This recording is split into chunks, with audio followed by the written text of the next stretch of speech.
Hey guys, Patrick Riddle with MustKnowInvesting.com, your source for creative real estate investing, tips, tools, and techniques. I'm here today with Mr. Omar Burgos from Orlando, Florida. He is a social media expert for real estate investors, and he's going to share with us the 5 deadly mistakes that real estate investors make using social media.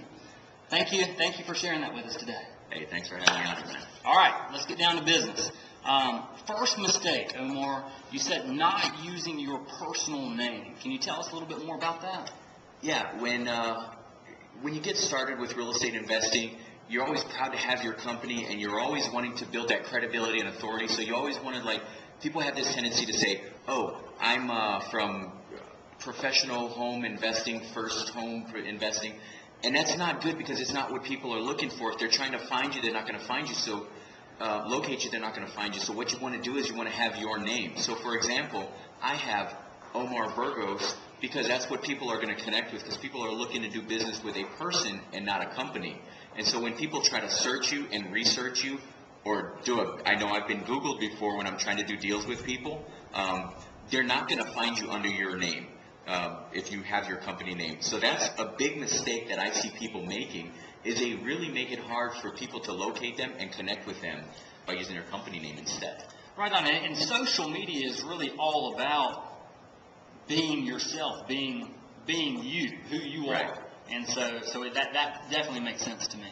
So would you suggest if someone right now has used in their social media, whether it's Twitter, YouTube, Facebook, if they've used their company name, would you suggest they go ahead and transition to their personal name? Yeah, I would definitely suggest that. And here's another reason. When I got started, I was doing lease auctions. And so if I would have been the lease auction guy, well, what happened when the economy shifted? I changed up out of lease auctions to another method. So if you build your whole brand around that and not around your name, it makes it very hard to transition. So I would definitely recommend making that change right away. Right on. Mistake number 2, for your picture that you use, using either a logo or a professional picture. Tell us about that. Yeah, see, it's like you were saying, people want to connect with a person, and that's where the relationship really comes first, is they're connecting with you. And so when they see a logo, they can't personally identify with it, because the logo doesn't have kids. The logo doesn't have a real estate investing business. They are the business. So another one that I often see is, a lot of my friends are realtors, and they have that real professional look. But what I notice, some of the most successful realtors, real estate investors, are the ones that seem very approachable. So I like to say, give me a family photo when I'm working with a real estate professional and a real estate investor. Give me a family photo where you're smiling really big, and then we crop it out just to get your headshot, because it's the most authentic, genuine smile, and people will connect with that. Well, and even a picture with you and your dog, if you have one, a picture with your kids, a picture on vacation sitting on the beach, having a good time. That's what people want. People want to have a good time, and if they can connect with you through that picture, a lot of people are visual, and the picture is very important. Yeah. Next mistake, not having a custom background. Yeah, it's funny. You hear people say, they'll start telling you a story, then all of a sudden they say, oh, I just dated myself, because they talk about something that happened a long time ago. Well, what you don't want to appear is if you just got started on social media.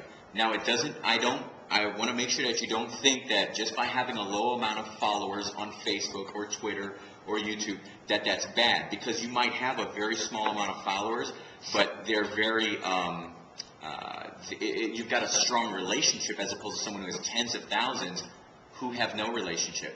So with a custom background, what that allows you to do is remove your dating and say, hey, I've been here long enough to where I don't have just a regular, generic one that comes with it. I've been around a minute, so you can even get some free ones.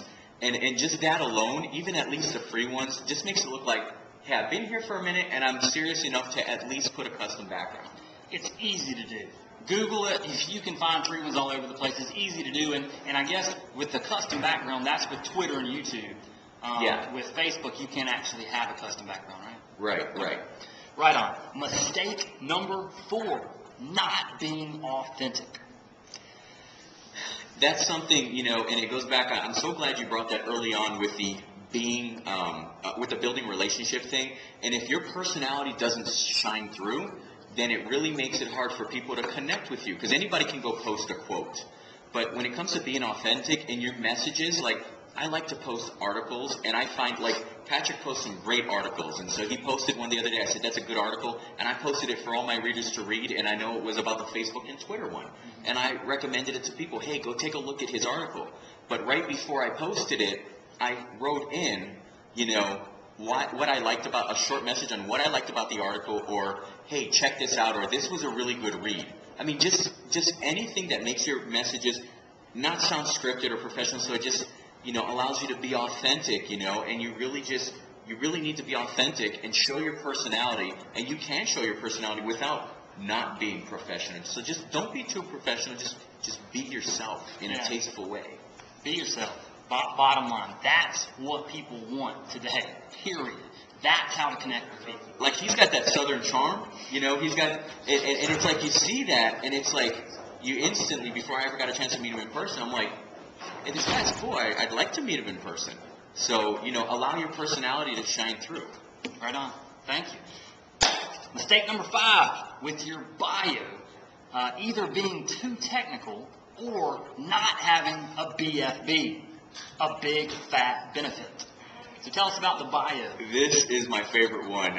It gets me fired up, because the thing is I see people, I have friends, they come to me, and I know that they have a great business. I know that they've got a great product or service to offer, you know, and they're like, I just can't, I'm not getting any response with social media. And I said, well, let's see what you're doing.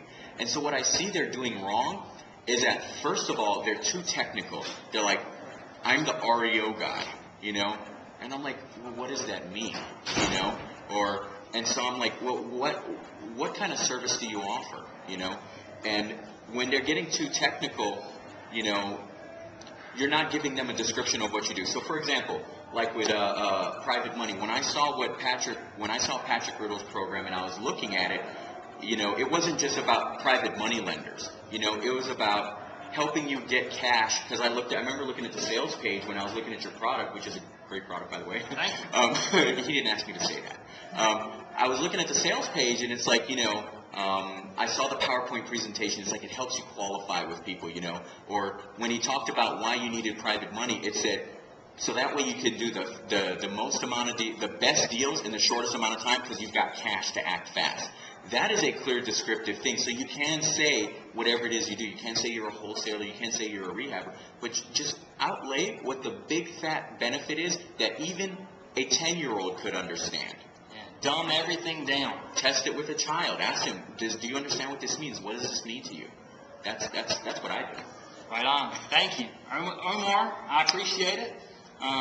It's been fun hanging out. I appreciate you sharing the 5 deadly mistakes to avoid as a real estate investor using social media. Patrick Riddle, Omar Burgess. We'll see you next time. Bye, everybody.